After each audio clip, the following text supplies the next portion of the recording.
Hello everyone, magandang oras sa ating lahat. Welcome to my videos. Maraming salamat sa panonood at lalo na sa mga nag-subscribe.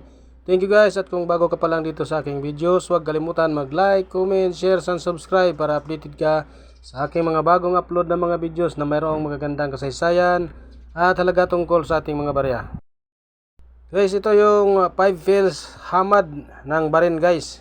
Magnetic, ito ay tinatawag na Hamad bin Isa Al Khalifa. Magnetic ito guys, at ito yung secant type.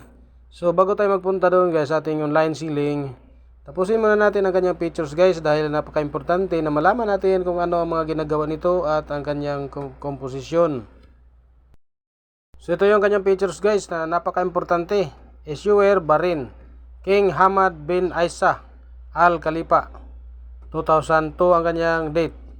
Type Standard Circulation Coin, year 1431, 1443, 2010 hanggang 2022. Kalendar Islamic Hijri, value 5 fils. So sa Pilipinas guys ay nagkakalaga ito ng 0.75 centavos. Sa currency dinar, 1965 ang kanyang date. Ang composition nito guys ay brass plated steel. Weight 2.5 grams. Diameter 19 mm. Ang kanyang thickness is 1.3 mm. Ang shape is round. Technique mild. Orientation middle alignment. Number number 46719. Reference number KM number 30.2.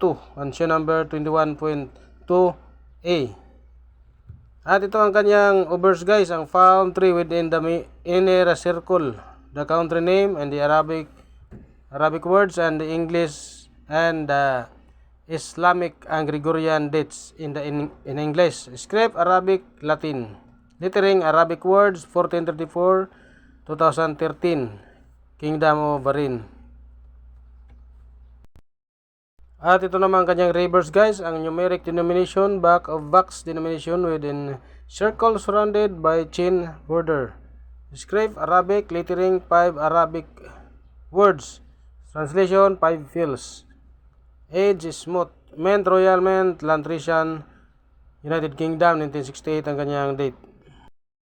So ito guys, ang ating 2013 guys, mayroon lang siyang 10% na nilabas at mayroon siyang extra fine na 18 pesos. Yan sa ating source of information guys sa ebay.com. At ang bintahan naman nito guys sa ating online selling sa eBay ay nagkakalaga ito ng $389 or sa Pilipinas guys may umabot ng 21,395 pesos. So galing yan sa ating online selling guys sa ebay.com. Maraming salamat sa panonood guys, at God bless sa ating lahat.